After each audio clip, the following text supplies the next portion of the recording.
to episode 12. This is 12, right? Of the Mind Shape Experiment. I have to double check. I'm pretty positive it's 12. I am Amanda Knox and I am so excited to be here with you today. I'm Carter Brown again. We've missed y'all. I was trying to figure out how long it's been this morning and I was like I really don't know. It's been so hard working around the summer schedule, working around our sicknesses, travel, all the things we have going on. And I don't know about you guys, but June is busier for me than November and December because the majority of my family has birthdays and then we jump right into the 4th of July after the birthdays.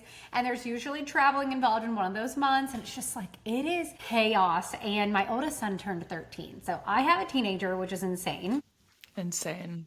But naturally, we had to do a big, welcome to teenage years birthday party for him. And I just feel like the planning and the prepping, I'm not good at either of those things. That is one thing about me. I am not a planner. I just kind of, everyone's like, well, what do you do? What do I need to bring? What do I need to do? And I'm just over here I don't know, just show up with whatever. That was July 4th. Literally, Tyler was like, was it really up in the air 24 hours before? That was a lot of people to bank on their July 4th celebration to fall to the wayside if it wasn't going. And it turned out great though. I mean, but here's the thing, it's so funny we're saying that because this actually goes into what we're talking about today. I don't stress about anything anymore, nothing. I just know that everything will work out. I just do. And here's the thing. If people expect more from me, they shouldn't.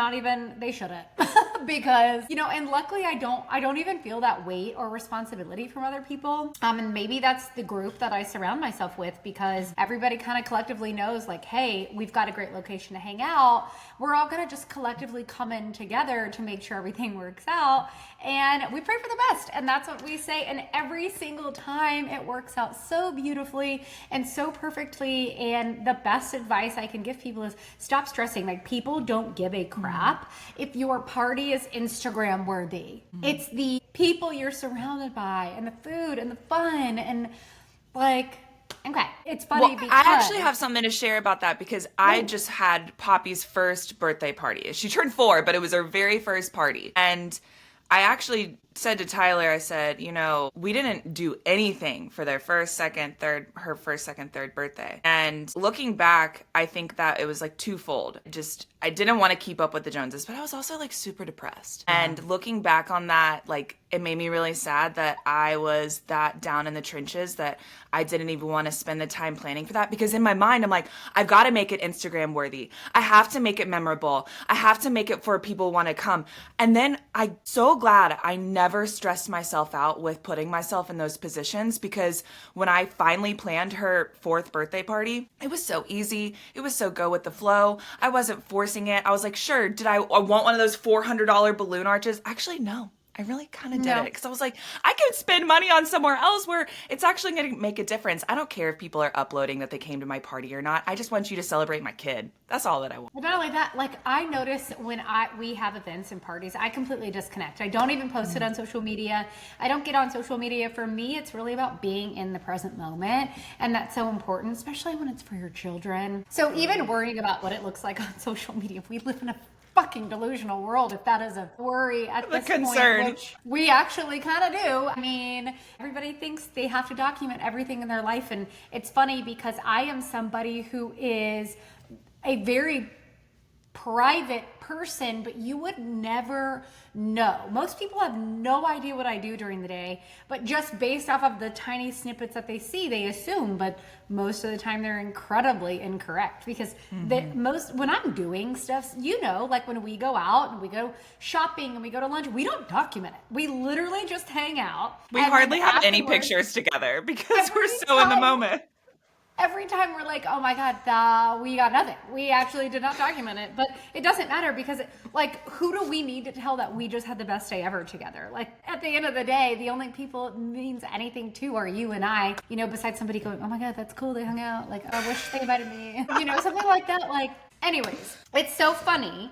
We're saying this because I just read, so I know last episode we talked about the book, The Biology of Belief. And I said, in there, he recommended this book called Dying to Be Me by Anita, what is her last name? It's Majorny or something like that. I'm sorry.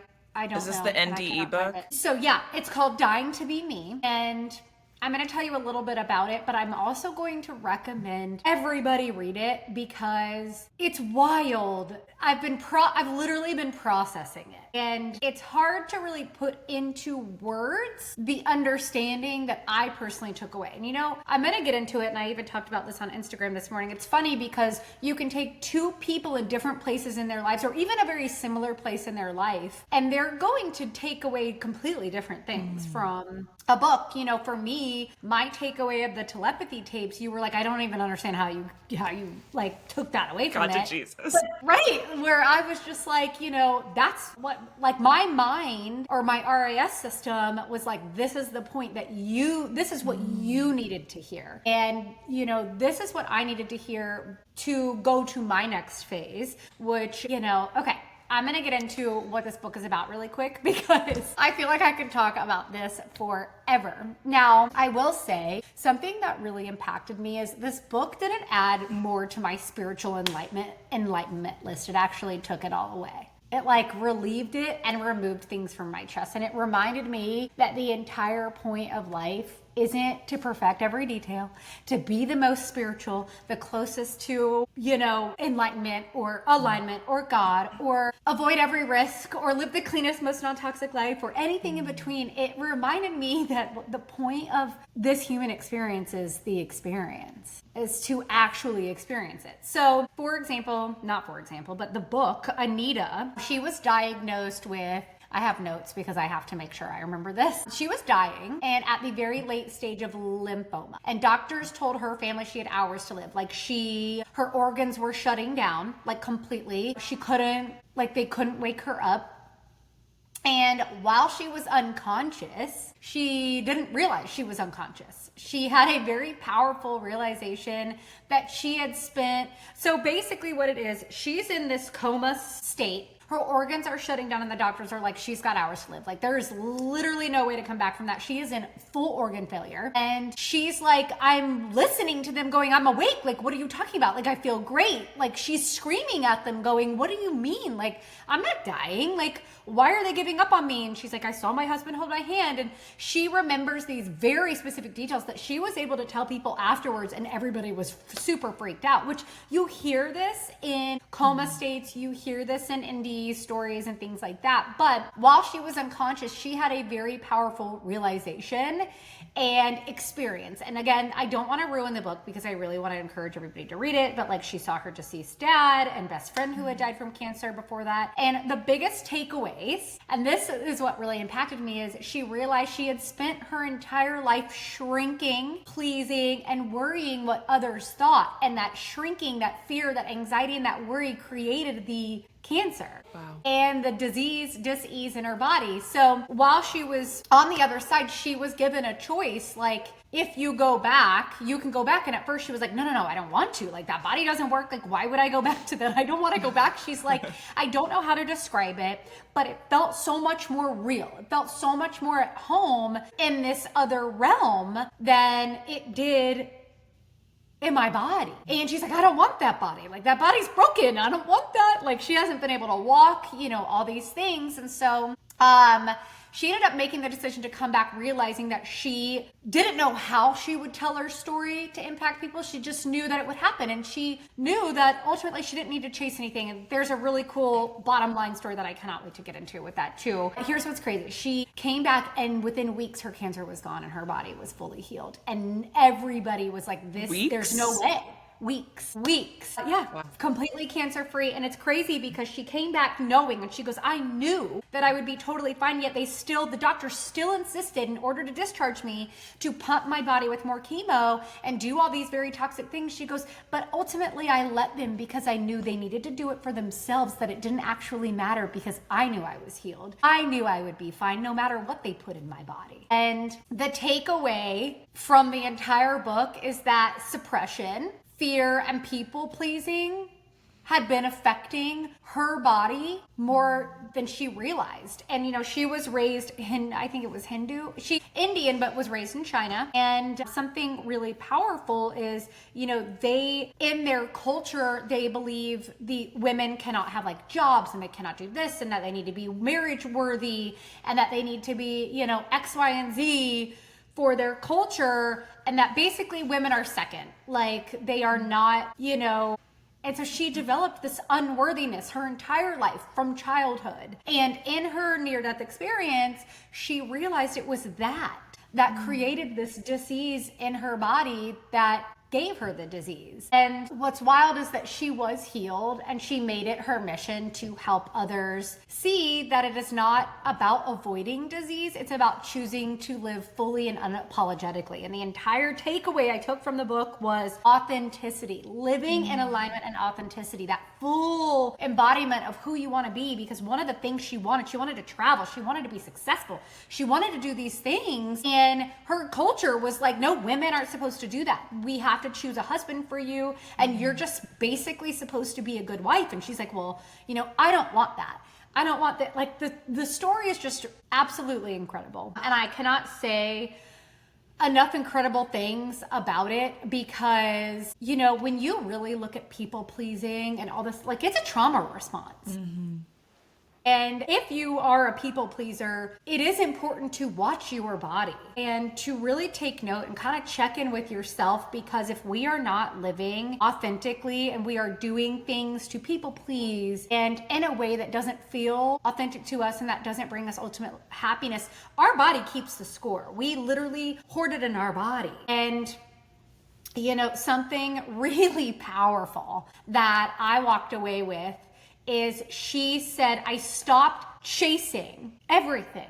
I stopped. She goes, my husband and I, like my husband lost his job because he had to take care of me and I didn't have a job. And she goes, so we sold our house that we paid a lot of money for and we moved into something smaller. And she goes, like there was no stress. And she just knew. She said, I opened myself up to be a magnet for things to happen as though they were supposed to. She goes, I knew I wanted these things to happen.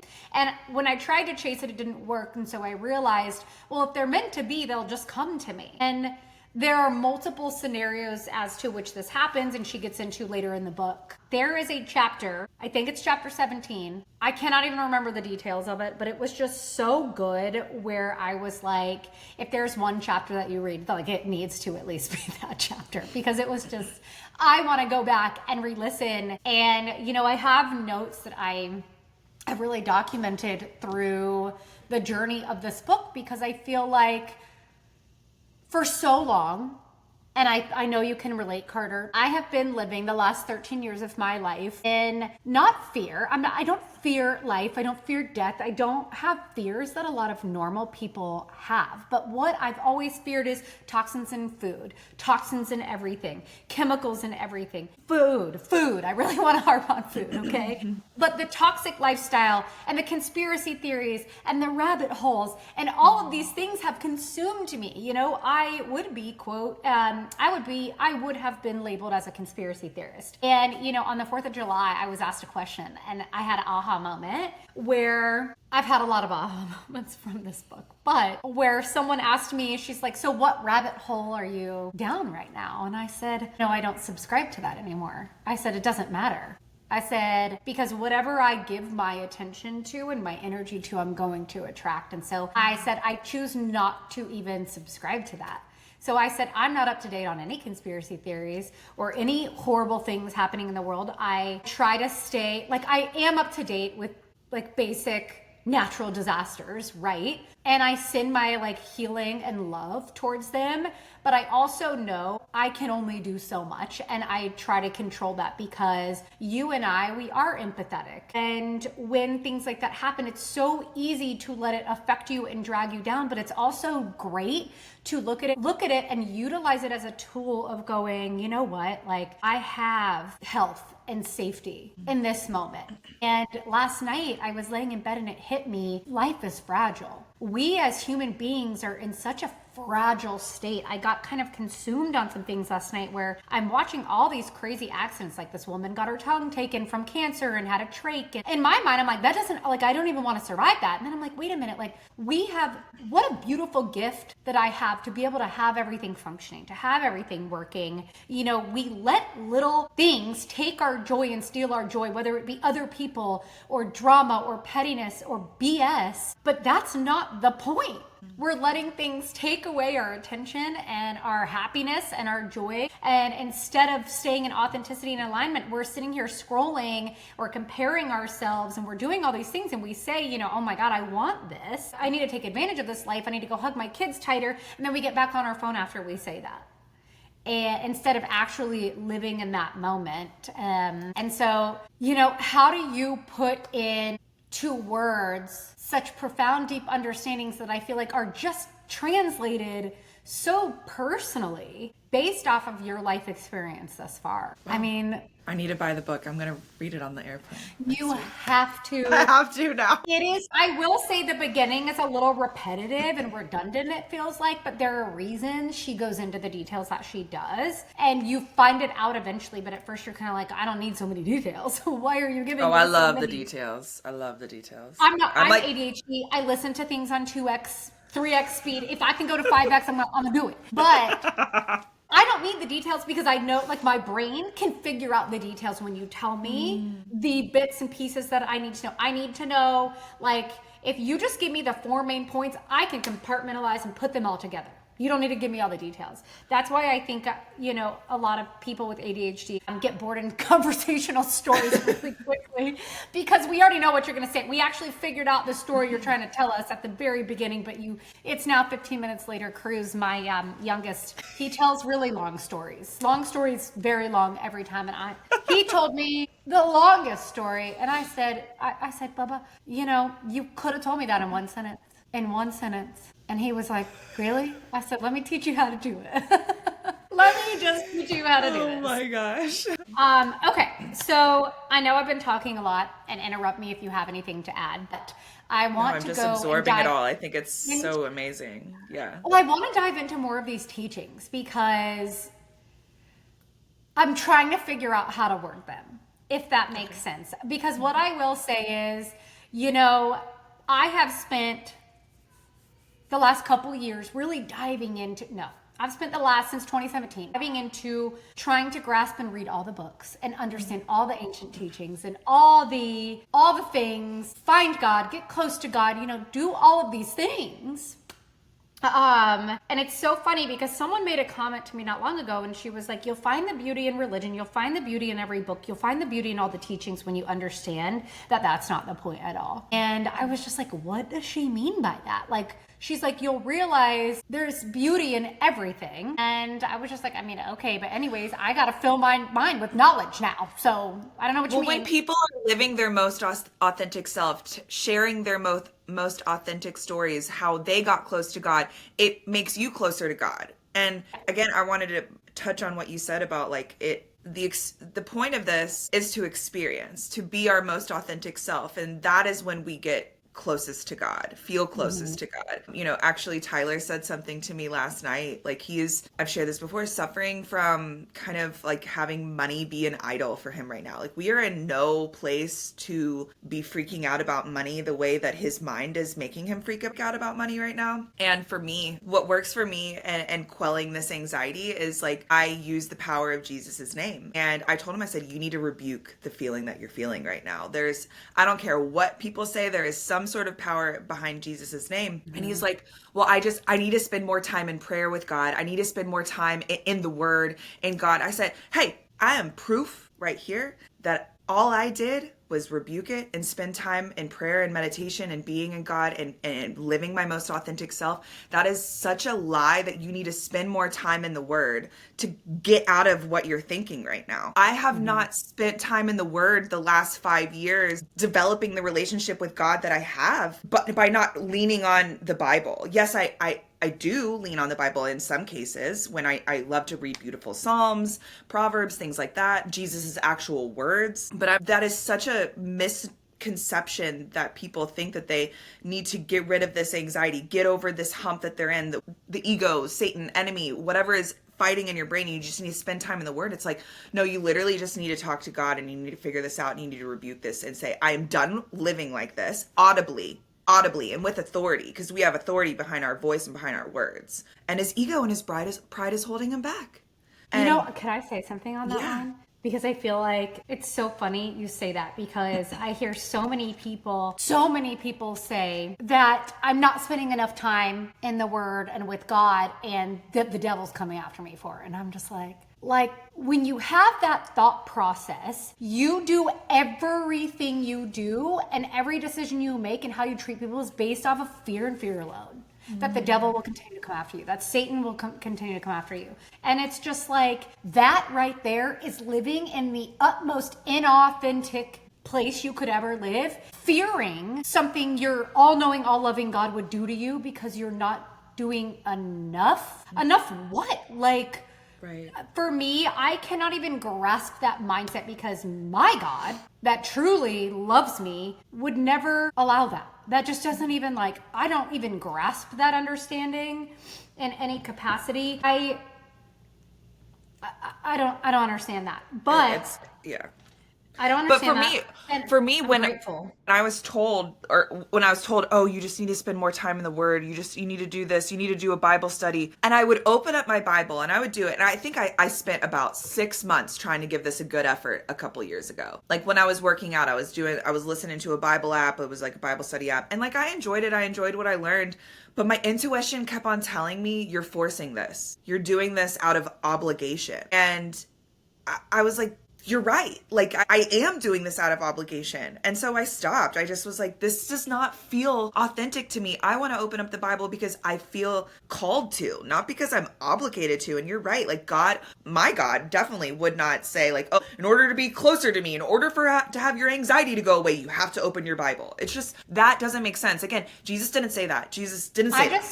I just got to know about, are all the cavemen burning in hell because they didn't have the Bible? I wonder. Yeah. I mean, we've gone off on a tangent. That to me is just scoot right past that. What about all those people? I know. Yeah. That is for another podcast episode, because we do want to talk about things like that. But we want to lightly tap this in, because I get comments all the time. They're like, hey, I'm a believer as well. I respect your perspective that you share on the podcast. Thank you for saying and giving me license to do what I feel like God is laying on my heart to do, and not feel forced to, and again, I mean, if you feel forced to be nice to somebody that you hate because of how you have translated the Bible, but yet you do still deep down hate that person, you just don't, you publicly pretend not to because of your beliefs, that's not authentic. And guess what that will do? That literally will create a disease in the body. I find zero surprise when I see people that I know have the biggest haters, and they talk about their haters, but also use religion in tow with it to not publicly bash them. It's a very weird concept for me, because I just genuinely don't understand. And then they are diagnosed with something because they're hoarding and harboring hate and anger in here, whether they realize it or not. Instead of, for me, do I feel some type of way about people? Yeah, but also I'm not going to pretend. You know what I do? I just go, you know what?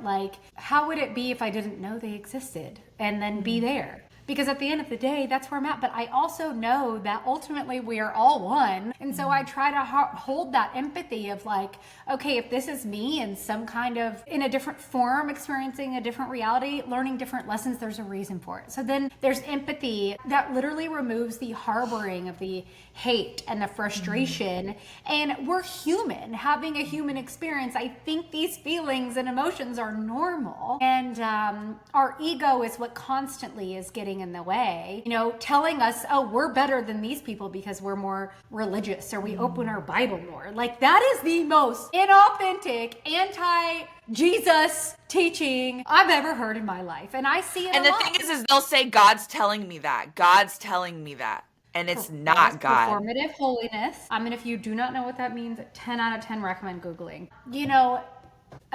We're not even turning this episode into that. That's not today. I feel like there's so much. I mean, honestly, this is something that we could turn it into, because There is a lot with that, but when you see and really understand that living in that inauthenticity creates this disease in the body, no wonder we have such a massive cancer rate, especially, and I want to really harp on this, especially from people in their 30s and 40s, because social media is playing a really big role into this. It's creating this unhappiness. You know, people got haters, they got stalkers, and then they harp on, oh my God, I got all these haters on the internet that are making fake profiles. Never once have I ever even thought that. That thought has never crossed my mind. I'm just like, wow, that would be a lot of effort to make another profile, but like, I don't even know who it would be, nor do I care, because happy people ain't hating and hating people ain't happy. And honey, I'm just trying to tell you that I don't care who you are or what kind of beef you have with me. I still love you. I don't even know you. But at the end of the day, most of the people that deal with trolls on the internet, like, hello, you wouldn't know these human beings existed had they not commented something stupid. Block, delete, bliss, release, period. Like, move on. Don't let the cortisol spike. Yeah. No, not one. You will never see me engage in negativity. I'll ask questions. If somebody translates something I said based off of their own experience and belief, that's on them, not on me, and I know that, so it doesn't offend me. But at the end of the day, I don't ever conform to any negativity, because what's happening is you're handing over your energy and your power to that person, and you're allowing them to take something from you. You're allowing them to take your joy from you. When you are fighting with trolls on the internet, do you snap at your children? Yes, of course you do. Because you're in that like irritability, that fight or flight mode, you're giving it over. You know, we're gonna scoot past that. We're gonna move on a little bit, because I need to go back to the fact that I was somebody that I was chasing all the things. Like, I would go to a grocery store and I would cry when I was reading labels. I'm like, why does everything have palm oil in it? And that fear and that frustration is more toxic than the toxins I'm trying to avoid. That constant need to know everything made me realize that I could read every book in the world and I still would be left feeling like I know nothing. And like, how do you really relay that?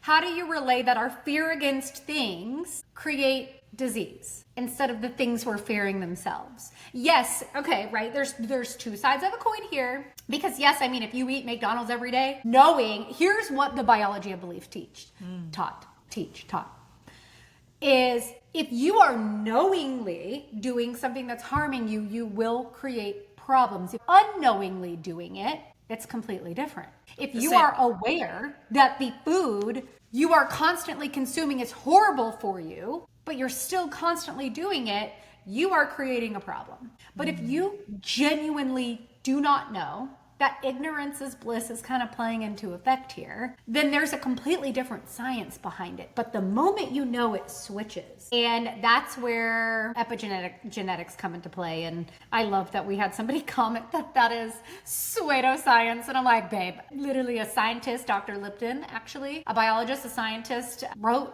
this book. We did not make it up. We did not pull it out of Wasn't our he ass. like studying something completely different and he was like, Yes. like, it wasn't like he was like, I'm going to study this. And no, it was like, wait, there's a pattern I'm seeing here. What's going on? Yeah. No, that makes sense, because you see people that eat like crap and they're like stick and they have no problems and they died of old age at 99. You know what I mean? And you're like, wait, but like how? It's like because they literally just didn't know that what they're eating is actually bad. Well, and in some cases, the brain, right? Because we hear this a lot from the older generation, the boomer generation, their brains, they say, well, I can eat it. I grew up eating this and I'm fine. We hear that a lot, right? And it's our millennial generation and, you know, younger going, well, the food is different, but their brain actually does not understand that.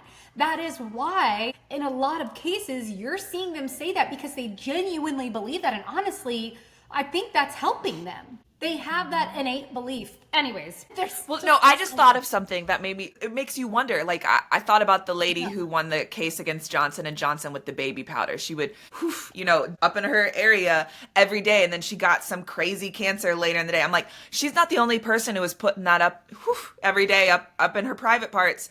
But, like, something clearly was going on in her life that, like, manifested this to be what it became. And so that's why it will affect some people and not affect other people. Well, and I've been looking into things where it's like we all have cancer cells in our body and they're not all bad. It's when our body starts attacking itself. And I feel like the issue with this topic is it can be so layered, But there's not a soul out there that can say, well, I have no disease in my body. There's just not. So, something that through this process that I've really learned that has been very hard for me, somebody who is a highly productive human being, one of the biggest takeaways was that I needed to stop trying to optimize every hour, every second of every day, because my brain and body, and for no reason, no one's ever told me that I'm wasting my time, but like I am a naturally hyper productive human. My father is the same way, but I realized that I didn't need to optimize and stay busy every second of every hour of every day.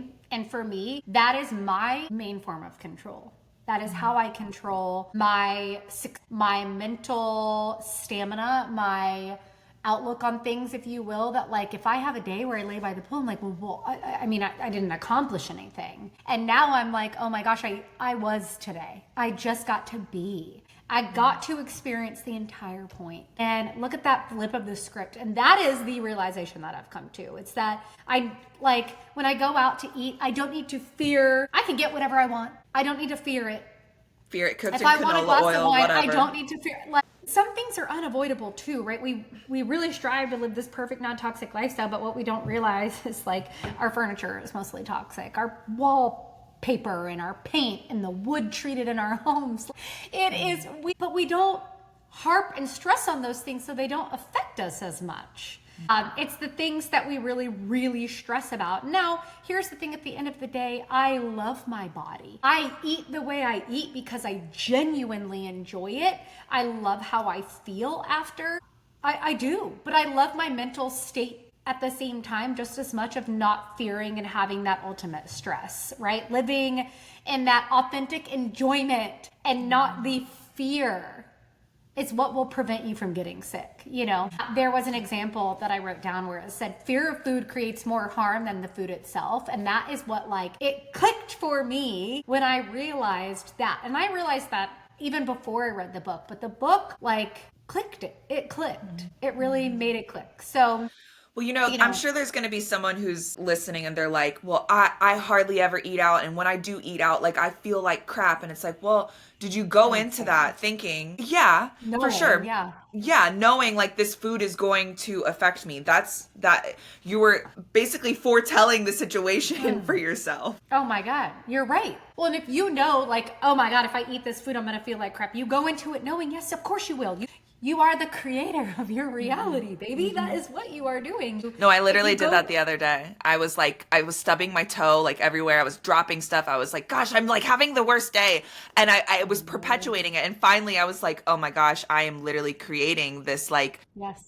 I'm creating this being an idiot right now. And I literally was like, I'm going to get every step right the next day. I'm going to get everything right. I'm not going to drop anything more. I'm not going to mess up the food one more time. It was a cascading event. And I was like, oh my gosh, I'm literally creating this. And then I stopped and I didn't stub my toe the rest of the day. So I was like, I mean, it is crazy how it works. It's an awareness thing. You have to be aware. Because I was sharing on my social media yesterday about how I've made the mind shift change, but I'm still human. I still am suffering from falling into old ways. And I think that's what people think is oh, you make the mind shift change and everything is right. Everything is perfect. Everything is, but it's no, it is a total effort. It's a choice to continue to be in this new thinking. There's a way to change your mind and look at it different because again, I think I've talked about this before, but one of the most profound things that I personally went through, I did a really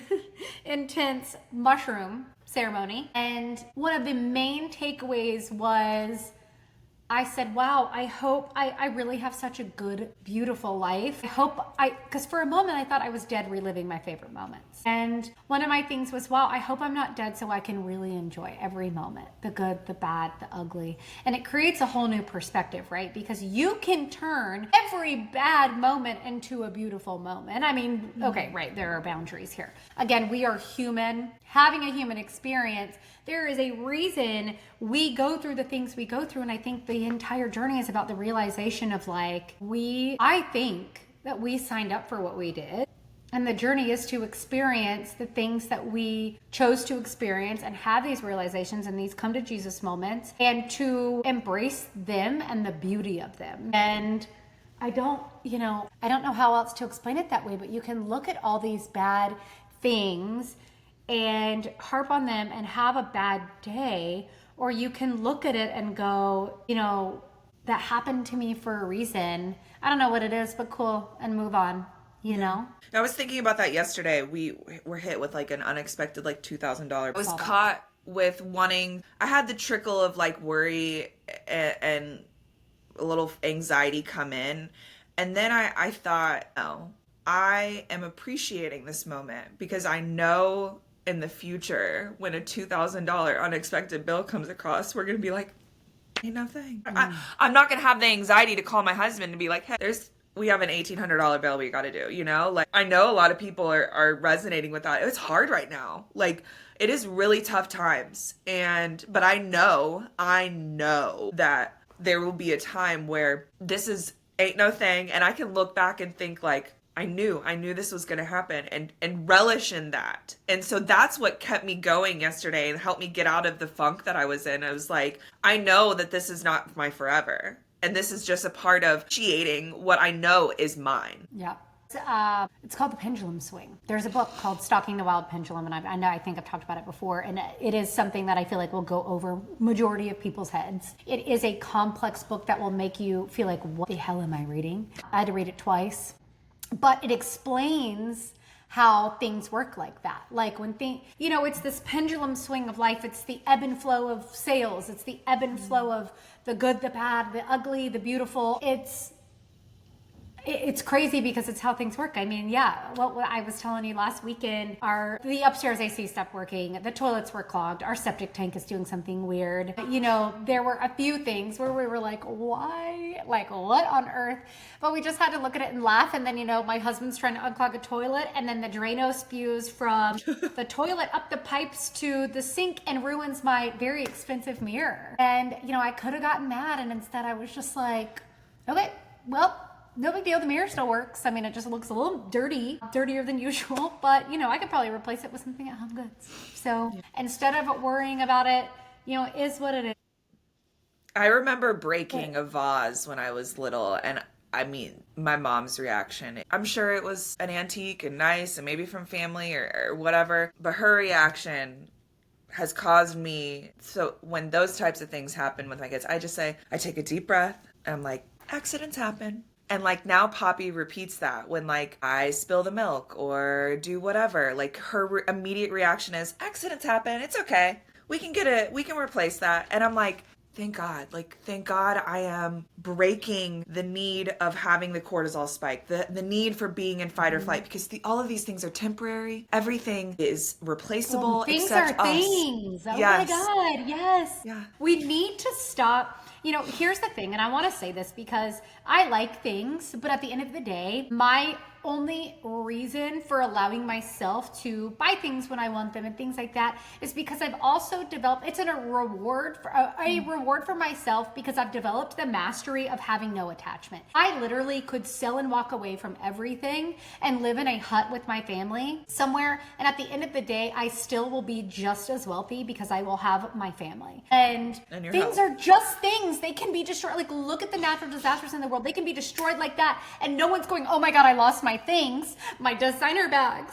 They're saying, my family, my family. That is all that matters. And wow, we just keep going this way. So I hope you guys are full. I'm sorry. At the end of the day, I'm loving it. So, we're living in our authenticity. But the entire point of this entire episode was really teaching you guys that the internal climate and even our upbringing and the way we've been made to feel and think and what to fear. And I really want to hone in on that. What we fear. If you do everything in life because your biggest fear is going to hell, your internal climate is going to reflect that.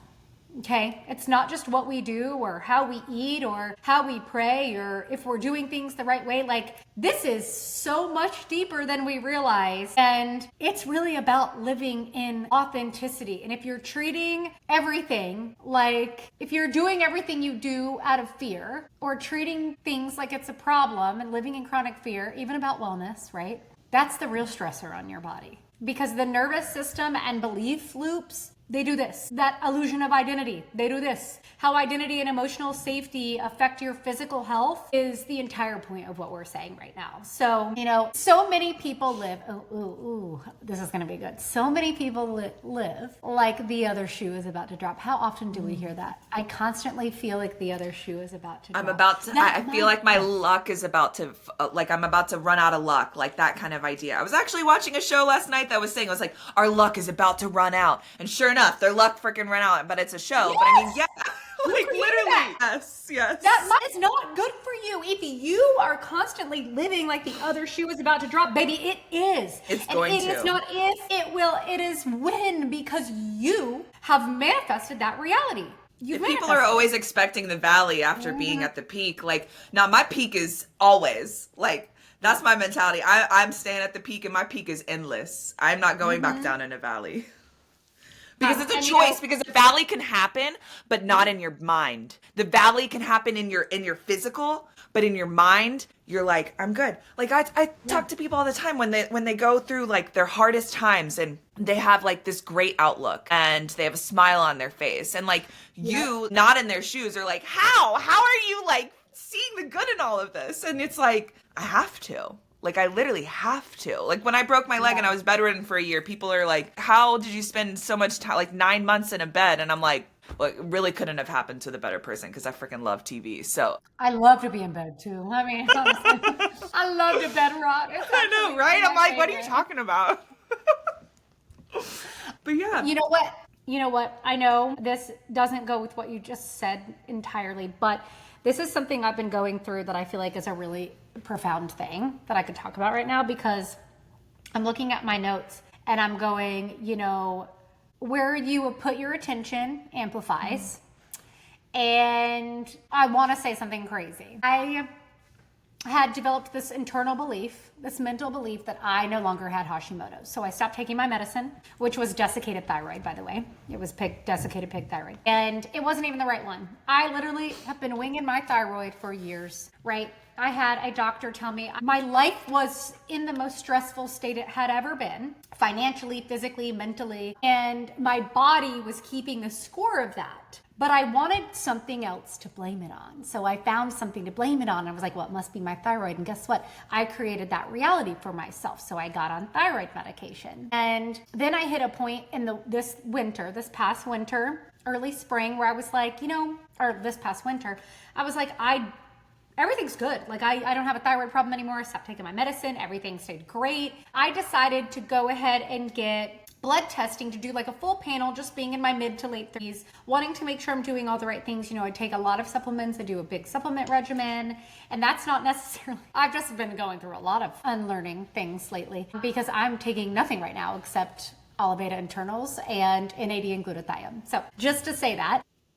And I just wanted to make sure all my stuff was balanced. And so I got it, and my thyroid wasn't good. And what's crazy? Instead of doing logical thinking and research of going, okay, well, here are some things. My throat chakra is blocked currently. Why is it blocked? Also, the time of day, the time of cycle, and things you eat and supplements you take can affect your blood tests. Instead of really rationalizing with that, which makes the most sense, I said, there's a quick fix I have to do. I'm going to do Cytomel.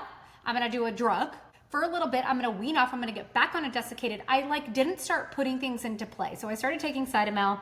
My cycle immediately started doing weird stuff. I got a kidney stone, and it hit me like a few weeks ago where I was like, this isn't good for me. I am not supposed to be taking this. My thyroid's not swollen. I have no symptoms of Hashimoto's or hyperthyroidism or anything, despite my blood test showing this. And if I really look at this, all these supplements I take, the time of the month I did my blood test on, like all these little variables and variations could have drastically affected my thyroid. So anyways, I got off of my thyroid medication. I weaned off because you're supposed to titrate on and off this medication. And I feel great again. Like my cycle was weird. It did something weird as I got off expectedly. But I knew intuitively that I am fine.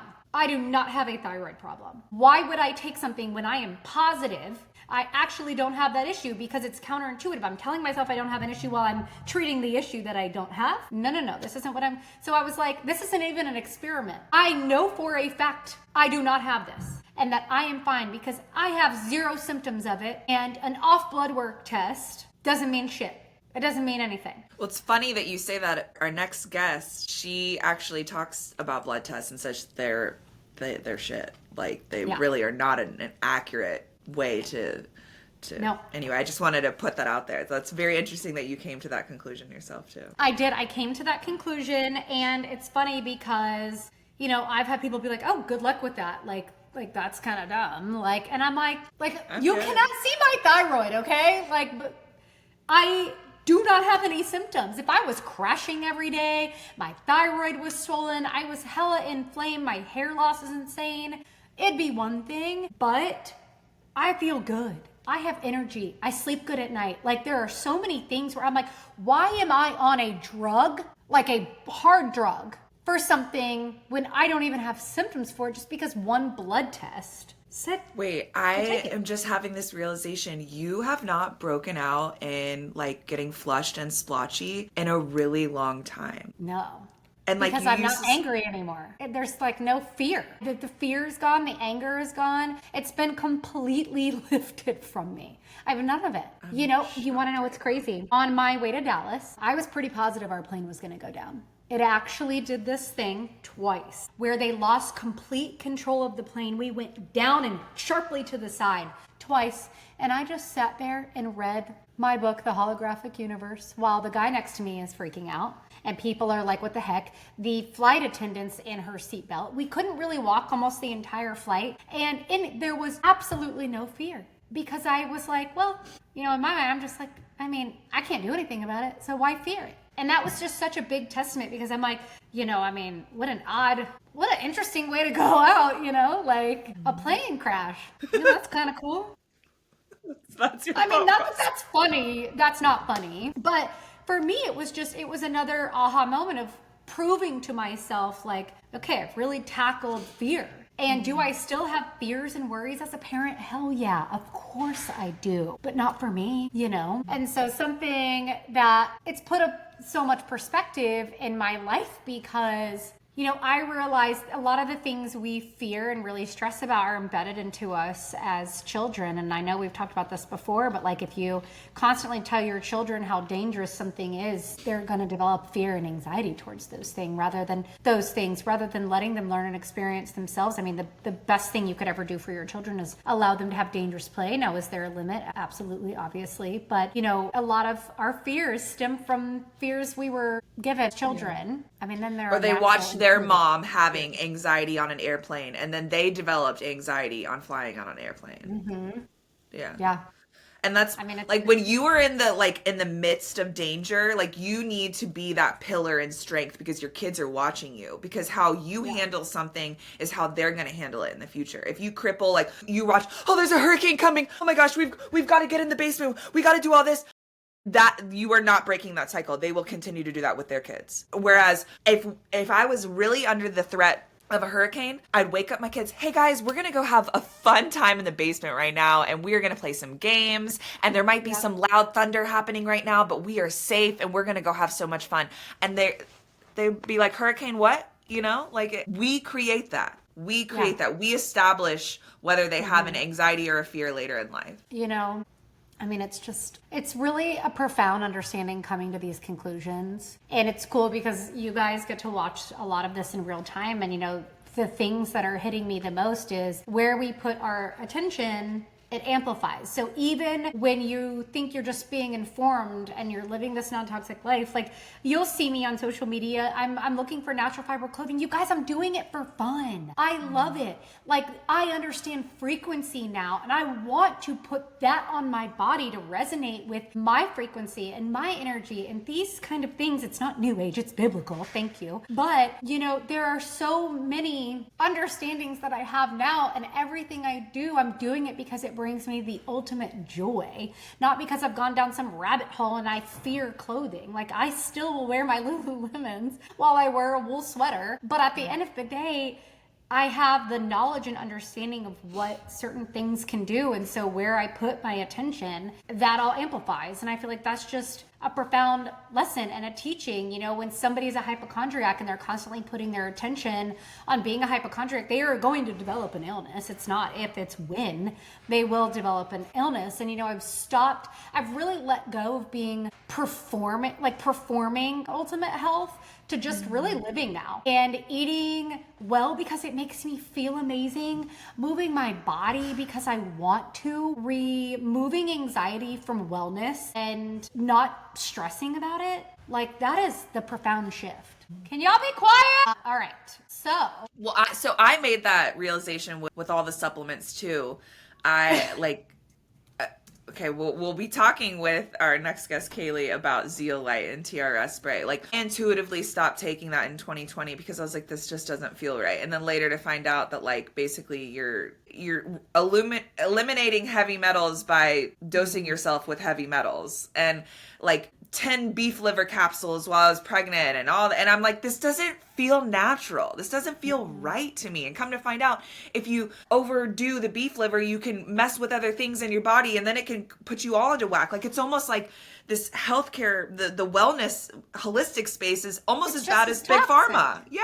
Yeah, it can be. Well, I mean, yeah, because you know, if you're constantly trying to get it perfect, it exhausts you. It costs you. It puts a lot of people into financial strain. I mean, I hear constantly, I've suffered through mold toxicity and now I'm 20K in the hole and blah, blah, blah, blah, blah. And listen, if you're exhausting yourself trying to be healthy and perfect, who told you it had to be that hard? Here's the thing. I'll tell you right now, I am currently living in mold. I am seeing mold all the time, but I tell myself it is not affecting me, that it's not, there is nothing that it can do to affect me and my family. Once I started to look into the idea of mold and the inability to lose weight and looking at that through the lens of German new medicine, because I was like, okay, if the mold is affecting me and it's not affecting the rest of my family, what am I doing differently? Oh, I'm harboring old thinking patterns and not defending myself in ways that I need to. I'm not loving my body the way that I need to. I'm looking in the mirror and I'm hating myself. Well, my body is not feeling safe right now. But I mean, I just found another new patch of mold the other day. And like,